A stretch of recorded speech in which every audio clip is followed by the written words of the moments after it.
નમસ્કાર મિત્રો, જય શ્રી કૃષ્ણ, જય દ્વારિકાધીશ. મિત્રો, સ્વાગત છે તમારું આપણી યુટ્યુબ ચેનલ જય દ્વારિકાધીશ કીર્તનમાલામાં. મિત્રો, આજે તમને સંભળાવવા જઈ રહી છું સામા પાંચમ એટલે કે ઋષિ પાંચમની પવિત્ર એવી વ્રત કથા. ઋષિ પાંચમનું વ્રત કરતી દરેક બહેનોએ આ વાર્તા સાંભળવી આવશ્યક છે. ભાદરવા સુદ પાંચમ તારીખ 8 સપ્ટેમ્બર 2024 અને રવિવાર. આ વ્રત 13 વર્ષની કુમારિકાઓથી લઈ અને કોઈ પણ વયની બહેનો કે માતાઓ કરી શકે છે. આ વ્રત કરવાથી સ્ત્રીઓને રજો દર્શન આવે છે. જે રજો દર્શનના નીતિ નિયમો પાળવાના હોય છે એ આપણે પાળી શકતા નથી. જેમ કે રસોડામાં જઈને રસોઈ ન બનાવવી, ચૂલો ન સળગાવવો, પાણિયારાનો સ્પર્શ ન કરવો, ગામડામાં રહેતી બહેનોએ છાશ ન ફેરવવી, તે દરમિયાન જાણે અજાણ્યે થતા દોષો તથા આપણા પગ નીચે જીવજંતુઓ આવી જાય છે તે બધા દોષોમાંથી નિવૃત્તિ લેવા માટે આ વ્રત કરવામાં આવે છે. આજના દિવસે સામો ખાવાનું વિશેષ મહત્ત્વ હોય છે. એટલા માટે આ દિવસને સામા પાંચમ પણ કહેવામાં આવે છે. સામો ખાઈને આ વ્રત કરવાથી વ્રતનું સંપૂર્ણ ફળ મળે છે. અને એ ના થઈ શકે તો હાલની પરિસ્થિતિને ધ્યાનમાં લઈને તબિયત અનુસાર ફળ ફળાદી લઈને પણ વ્રત કરી શકાય છે.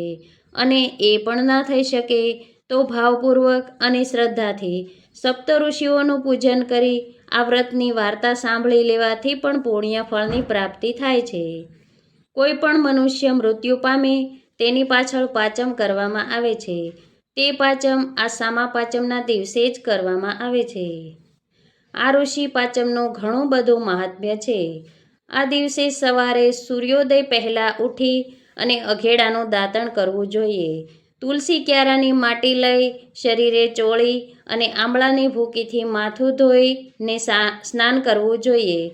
ત્યારબાદ સપ્તઋષિઓનું પૂજન કરવું જોઈએ. સપ્તઋષિઓ એટલે કે મહર્ષિ કશ્યપ, અત્રિ, ભારદ્વાજ, વિશ્વામિત્ર, ગૌતમ, જમદગ્નિ અને વશિષ્ઠ તથા માતા અરુંધતી સહિત એમ સપ્તઋષિઓનું પૂજન કરવું તથા નૈવેદ્ય ધરાવી અને આરતી ઉતારવી જોઈએ. આમ ભાવથી સપ્તઋષિઓ તથા માતા અરુંધતી સહિત પૂજા અર્ચના કરી અને આપણા દ્વારા થતા રજો દર્શનના દોષોમાંથી નિવૃત્તિ મળે છે. તો આવો બહેનો, હવે સાંભળીએ સામા પાંચમની વાર્તા. બોલીએ સપ્તઋષિ ભગવાન કી જય. વિદર્ભ દેશમાં એક ઉત્તંક નામે પવિત્ર બ્રાહ્મણ, તેની પત્ની સુશીલા અને પુત્ર પુત્રી સાથે રહેતા હતા. પુત્ર ભણીને સર્વશાસ્ત્રોમાં પારંગત થઈ ગયો હતો અને પુત્રીને પરણાવી દીધી હતી. પુત્રીનું નામ સતમા હતું. પુત્રીને પરણે 1 વર્ષ થયું હશે. એ આરસામાં તેના સાસુ સસરા બંને ટૂંકી માંદગી ભોગવી મૃત્યુ પામ્યા અને તેમના પછી દૈવયોગે તેનો પતિ પણ રામશરણ થઈ ગયો. પુત્રી વિધવા થાય એના જેવું કોઈ દુઃખ નથી. તેના માતા પિતા જવાન દીકરીનો રંડાપો જોઈ ખૂબ જ દુઃખી થયા. સાસરિયામાં કોઈ ન હતું તેથી વિધવા પુત્રી સતમા ચોધાર આંસુ વહાવતી પિયરમાં બાપાને ઘેરે આવી. માતા પિતાએ તેને આશ્વાસન આપ્યું અને ધર્મ ધ્યાનમાં જીવ પરોવા કહ્યું. ઉત્તંકનું મન હવે સંસાર તરફથી ઉઠી ગયું હતું. માનવ સેવાની તેના દિલમાં લગન લાગી. તેની પત્ની અને પુત્રી એ પણ સેવામય જીવન ગાળવાની સંમતિ આપી. તેથી તેણે ગંગા કાંઠે આશ્રમ બાંધીને પોતાની પત્ની અને વિધવા પુત્રી સાથે રહેવાનો નિર્ણય કર્યો. તેણે આ વાત પોતાના પુત્રને જણાવી. પિતાની ઈચ્છાને સદગુણીથી પુત્રને વધાવી લીધી અને બીજે દિવસે ઉત્તંક તેની પત્ની તથા પુત્રી બંનેને લઈને ગંગા કાંઠે આવી ગયા. ત્યાં નદીને કિનારે આશ્રમ બાંધી અને રહેવા લાગ્યા. તેના આશ્રમમાં ઘણા વિદ્યાર્થીઓ ભણવા આવવા લાગ્યા. આશ્રમ વિદ્યાર્થીઓથી ભરાઈ ગયો. આથી ઉત્તંકને પણ ગુજરાન ચલાવવામાં વાંધો આવતો ન હતો. બધું ભલા વિદ્યાર્થીઓ સાંભળી લેતા હતા, જેથી ઉત્તંક પણ તેમના શાસ્ત્રો ભણાવવામાં સારી મહેનત લેતા હતા. પત્ની અને પુત્રી આશ્રમમાં આવતા માંદા અને દુઃખી માણસોની તન અને મનથી સેવા કરવામાં નિમગ્ન રહેવા લાગ્યા. એક દિવસ સતમા આશ્રમના ઝાડ નીચે ઘાસ પાથરીને સૂતી હતી. ત્યાં તેના પર કુદરતનો કોપ ઉતરી પડ્યો.